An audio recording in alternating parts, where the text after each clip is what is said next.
Hiya, I've just put this video together very quickly because basically today I'm on the Sunday Times website. It's not a massive thing, it's just a feature about hobos and freight hopping, and the guy who put it together got my name from someone because of my video I put on YouTube years and years ago. So he got in contact with me, he's done a video interview with me, and that's online now. So I just thought, because it's a subscription-based website, so you can't just go and watch it if I link to it, then I thought I would, very low-tech solution, just film the screen as it's showing, just in case you wanted to see it. What I find quite funny about this, other than the fact that this is something I did 6 years ago, is the other guys interviewed on there are all like veteran hobos, all done it for 10 years. One guy's got a bit of his face missing from being chucked off a boxcar and all this stuff. There's couples who've met on the rails, or couples planning to go on the rails, and everyone like that. And then right at the end, it's just me, Brave Dave, thrill seeker. It's fine by me, but it just made me laugh anyway.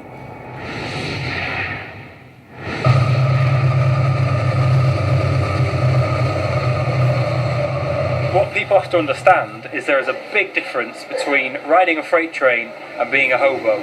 Okay, we get around the same method. We sit on trains that carry us to places and we avoid bulls. But apart from that, I wasn't anything else to do with a hobo. The lifestyle of a hobo is something that doesn't really appeal to me because it's so foreign from what I'm used to. I mean, that is a subculture where you got these guys, they just live on the rails, they live off the grid, and I can see the appeal of that in that they have the freedom, they're not weighed down by all the stresses of modern life and, you know, what, debts, credit cards, whatever. I can see the appeal to that side, but when weighed against the fact that they don't have security, they have hardly any possessions, and life is tough all the time for them, it's never going to get easy. When you weigh up the pros and cons of both sides like that, it doesn't appeal to me at all. I'm just in it for the trains, thanks. I am just a guy who tried freight hopping, loved it, loves the thrill of getting from A to B via a way that, well, most other people will never experience, and at the same time seeing things, doing things that just generally the world does not get to do. I think one of the most exciting parts of my freight hopping adventure was actually after the first time we caught the train. I realised that actually this train is going to stop somewhere, and then we're trespassing, we've got to get out of there. And I saw this yard from a long way off, and it was absolutely massive, and we just kept going on and on through it, like hundreds of trains, all that. We looked up the train, and we could see a security guy walking down the train with his torch shining into each car, which I guess is just the standard procedure every time a train pulls in. So we stayed with the train, because in the shadows between all the other trains we felt kind of safer, hidden.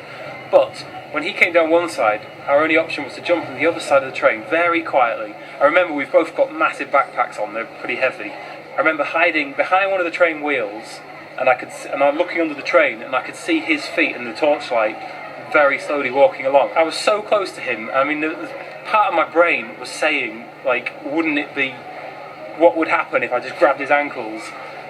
Because that would freak him the hell out, and obviously then Wyatt and I would have to leg it, but the other half said, don't be stupid. And so I stayed hidden behind this wheel and just watched him very slowly walk along by, and obviously he hadn't seen anything suspicious because he carried on, and that's when we went on the other side, started running up the trains, and about a mile further down we eventually got out of this yard.